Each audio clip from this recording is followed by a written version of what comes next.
Friends, అందరికీ good afternoon. అందరు lunch చేశారా? ఇప్పుడే చేస్తున్నాను లంచ్. టైం వచ్చేసి 1:51 అవుతుంది. లంచ్లో ఏం కర్రీస్ వండుకున్నారు స్పెషల్ కామెంట్ చేయండి. ఈరోజు మా కర్రీస్ మంచి కర్రీ. నేను వండిన కర్రీ మీకు కూడా నచ్చుతుంది. అది ఏంటో మీకు చూపిస్తాను. అది అంటుంటేనే నాకు నోట్ల నీరు ఊరుతాను నీళ్ళు. పప్పు, పాలకూర, మామిడికాయ 3 మిక్సింగ్. ఒక్కటే మామిడికాయ, పెద్ద మామిడికాయ. అది నేను వేసుకుంటాను. ఇక పిల్లలకు ఒక్కరు కావాలంటే ఒకళ్ళు అడుగుతారు. నాకంటే నాన్నగా అక్కడ కొట్లాడుకుంటారు. అందుకనే నేను వేసుకుంటాను. వాళ్ళు స్కూల్కి వెళ్ళిగా. ఇది నిన్న చేసిన పచ్చి పులుసు. ఫస్ట్ దీని టేస్ట్ చూద్దాం ఎలా ఉందో.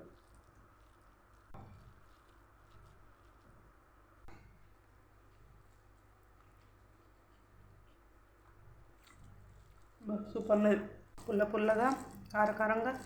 ఇందులో పాలకూర వేసిన కదా, పప్పులో పాలకూర, మామిడికాయ, టమాటా సూపర్ కాంబినేషన్, సూపర్ టేస్ట్ ఉన్నాయి. బాయ్. మరి నెక్స్ట్ వీడియో కలుద్దాం. మీరు కూడా లంచ్ చేయండి.